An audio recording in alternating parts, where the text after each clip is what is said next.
Hey patrons, Patrick here. I've been on a massive garage cleaning tear this summer, decluttering if you will, or just getting a giant mess out of most of my garage. So getting rid of stuff or finding ways of reducing, reusing, and recycling has been the theme. Which brings me to this build video. Back when I first moved to California, I went to Fry's, which is basically a gigantic box store designed to separate geeks from their money.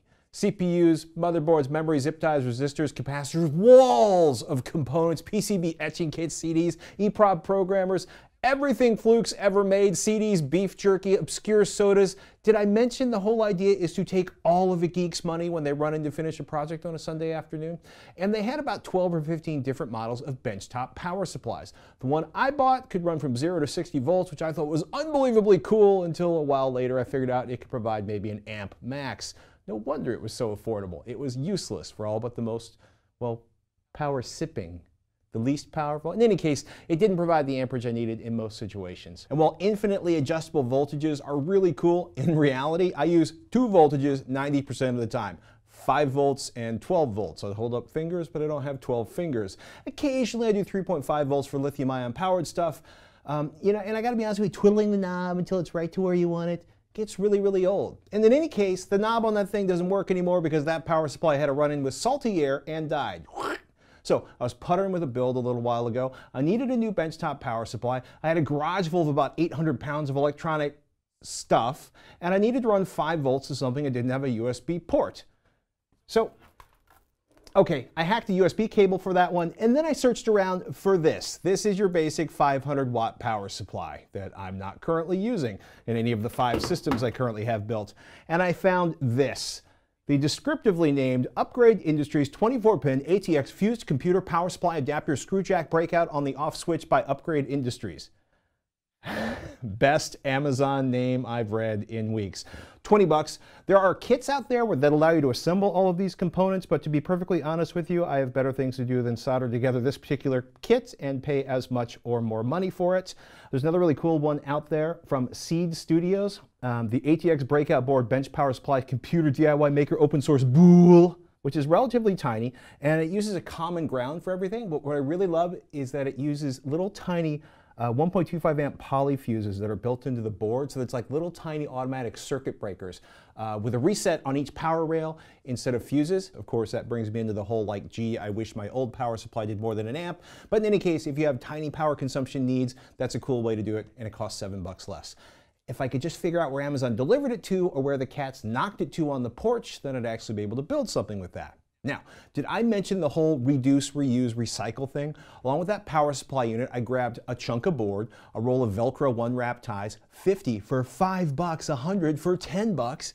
We use them for everything around here. Some double stick tape and a drill. All that was in the garage. And then I got some spacers and wood screws for the PSU adapter. I got those at the hardware store. That was like $2.97. So let's put this together. Right, we got a board, we got a power supply, we got double stick tape, we got the benchtop power adapter to put on there, this little critter right here.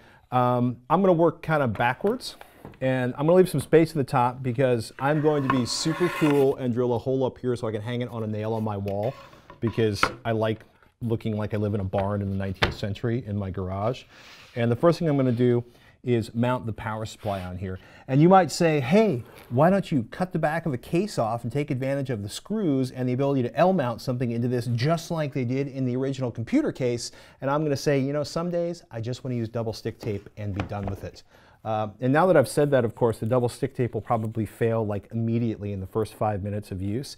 And I'm failing because I forgot to bring scissors to cut the stick tape. Ironically, someone has managed to gum these scissors up. Ew.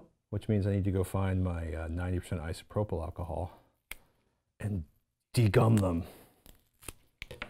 Oh, this is also the most dangerous thing you can do with double stick tape, where you accidentally roll it back on itself, because then you waste giant amounts of double stick tape.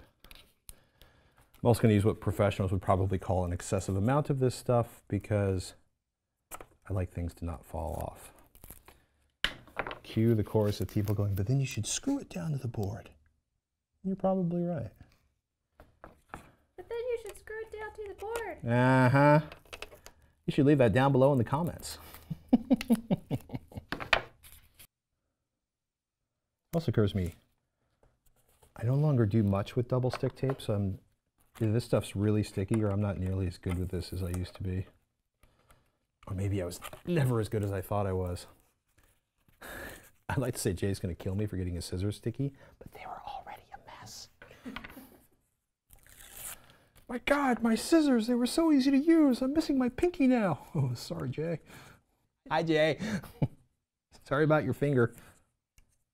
Speaking of which, a friend of mine took a chunk off the end of his thumb in a table saw accident last night. Which is one of the first things I saw this morning was a giant, heavily taped thumb.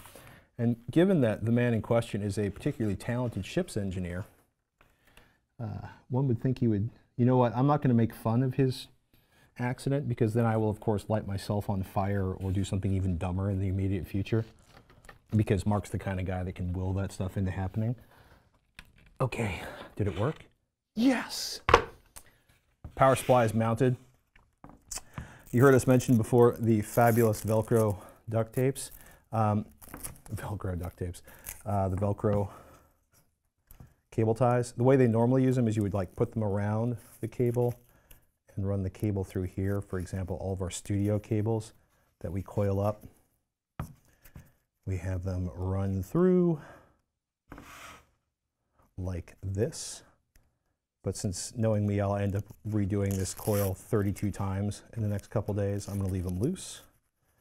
And to be honest with you, have you ever had, Shannon, one of these come loose ever? No.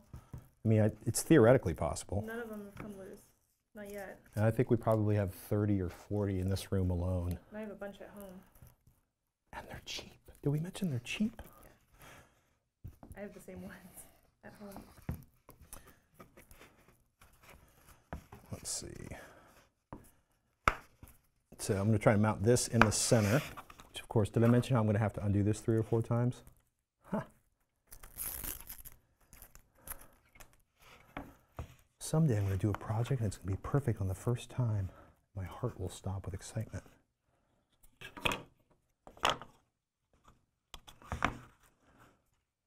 So,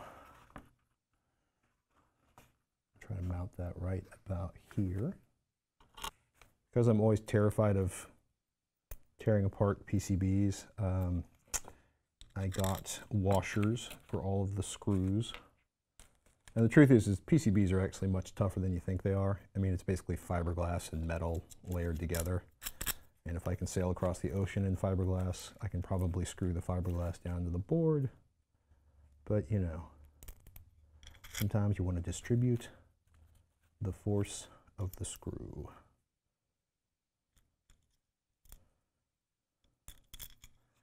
And these are standard nylon spacers. These are like 3/8, and they sell them based on the size of the screw you're putting into them. Would have liked to have gone with number 6 screws, but number 6 screws are actually way too big for the holes in the board. Okay, watch this. Highly sophisticated technique here. If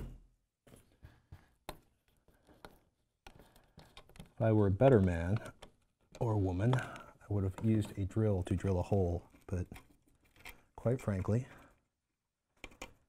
whacking the tip of the screw in works pretty well in a situation like this.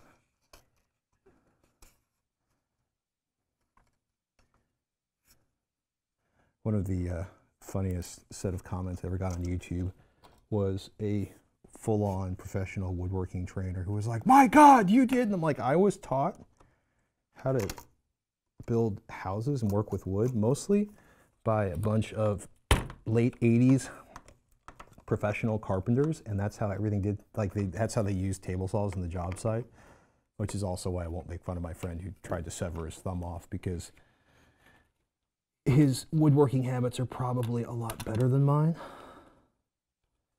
So see how the spacer is basically going to keep me from, it's going to keep the board level and keep the board from getting mashed up against the wood.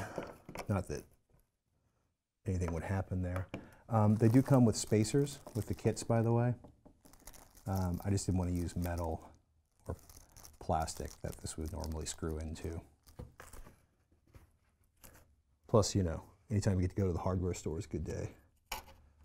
Especially ours, because they have all the crazy industrial maritime stuff in there.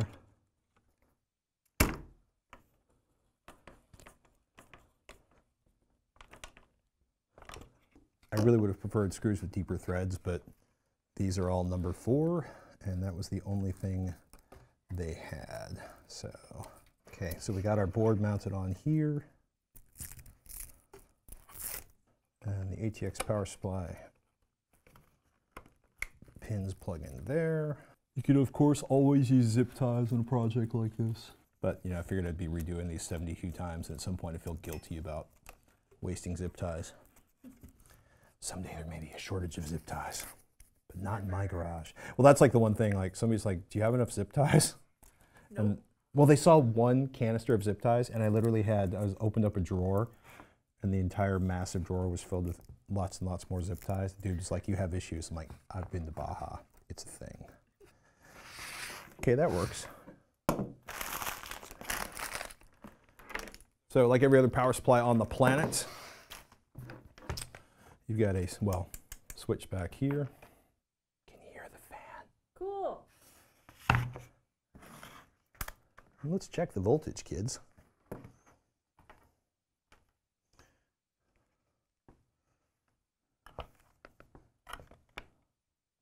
.17 volts.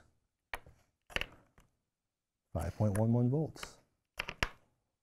3.33 volts. You may be asking yourself, why do I have this very long board? Hold that thought. You can't have my breadboards. I will never steal your breadboards. I have my own.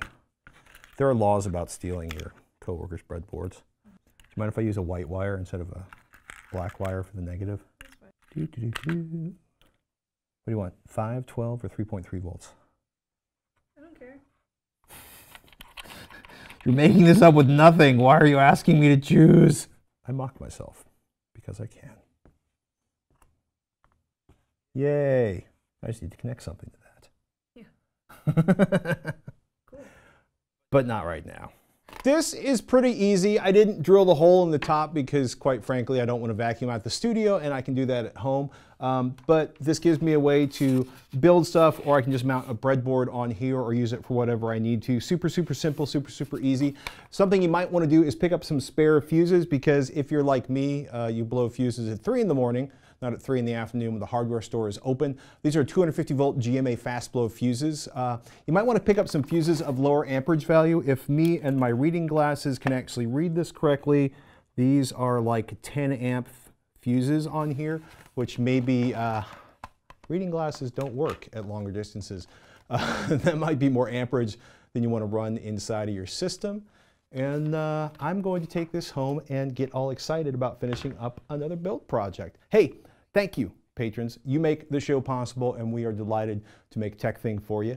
If you got an idea for a build, please send us a message on Patreon or email ask@tekthing.com. And on behalf of Shannon and myself, thank you, thank you, thank you so much for your support.